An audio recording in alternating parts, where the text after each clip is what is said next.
Sociálna ekonomika je rýchlo a veľmi dynamicky sa rozvíjajúci sektor, nie len u nás, ale aj v rámci Európy a sveta.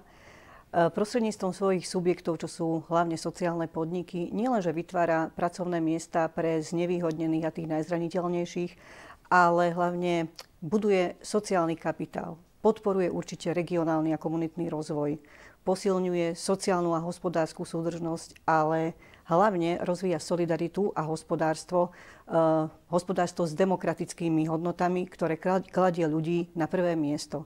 Na prvom mieste nie je zisk, ale na prvom mieste sú ľudia.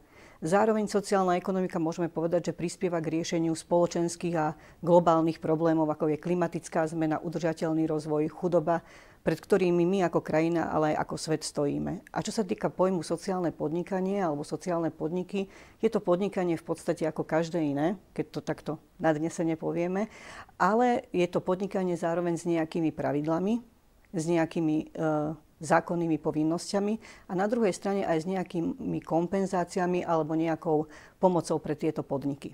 A naozaj máme pomerne detálne informácie o obrate, o aktívach, tržbách, pridanej hodnote. A to, čo vieme, alebo môžeme jednoznačne povedať, že približne 70% z každej hodnoty týchto ekonomických ukazovateľov sú registrované sociálne podniky, ktoré sú aktívne v téme stavebníctva, výroby alebo administratívy alebo nejakých podporných služieb. A len tak pre ilustráciu, keď hovoríme o tržbách sektora registrovaných sociálnych, opäť upozorňujem, že registrovaných sociálnych podnikov, tak tá suma, tá kumulatívna suma tržieb sa hýbe okolo nejakých 140 miliónov eur ročne, čo nie je teda už málo. A keď to vlastne vydelíme na priemernú hodnotu za jeden sociálny podnik, tak je to okolo 4 milióna eur, čo naozaj akože to už nie sú maličké bezvýznamné iniciatívy, ktoré niekde žijú vlastným životom. V roku 2018 vzniklo 7 podnikov registrovaných sociálnych, v ďalšom roku to bolo 44 a náraz začal v roku 2020-2021, kedy v každom roku vzniklo približne 200 podnikov.